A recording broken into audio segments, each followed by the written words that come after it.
What is your view of the market over the next, you mentioned 3-year plans quite often, so let's say 3 years. We're coming out of a pandemic, recession possibly. IR35 you mentioned clearly is going to have an impact. Are we going to see consolidation in the market, and are we going to see acquisitions and cannibalization, or do you still think that the market is buoyant and actually there's enough of the pie for everyone? Yeah, if anything, I actually see it going the other way. That doesn't mean there won't be consolidations in M&A, because obviously that happens all the time. But what I mean by that is whenever there's any tough environment and a tough financial trading environment, you actually tend to see more startups than ever before. That's quite often because employees leave their companies because they felt they were badly treated during lockdown, unfairly treated, that they didn't like the ethics of the business, that of course they've had more time working from home and therefore thinking time, and they think actually maybe it's time for me now to go and set up my own business. Maybe they just decide that they now just want to work from home, and if the companies are saying we want you to come back into the office, as things change again, they'll decide that that's a new environment for them. And you only have to look at 2007, 2008, more companies started up at Companies House than at any point in history.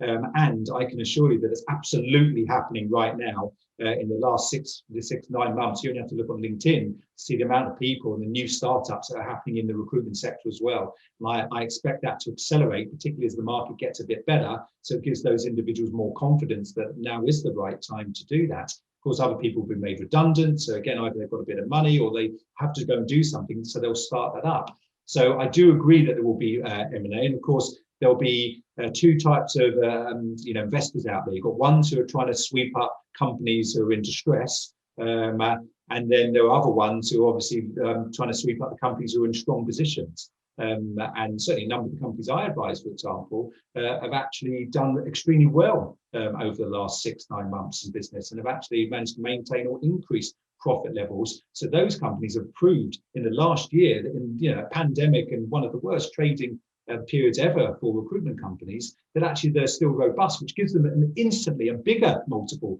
and valuation just because of that.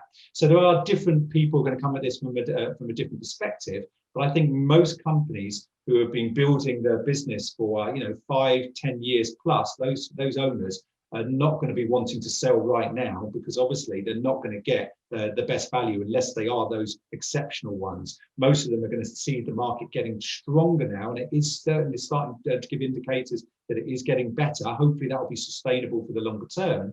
But those guys are going to go, right, well, now's the time for us to buckle down, really focus on the business, get our next 3-year plan in place from now. Forget last year, but from now, and make sure that it's going to achieve the valuation and really focus on delivering that plan. And therefore, in 2-3 years' time, I believe they'll be in a far stronger position to get better value.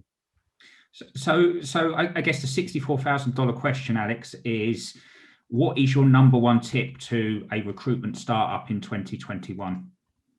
Startup, I think if you're a startup, absolutely make sure that you've got a 3-year plan in place, even if you're a startup, because then it means you're more likely to be making better decisions today, tomorrow, next week, and next quarter, rather than the traditional, as I said before, the mistake that 99% make, which is we'll make some money, hire some people, we'll get to it when we get to it. But having a plan in place, it puts you in control of the growth of the business. It means that you're making those the best decisions for where you're trying to get to.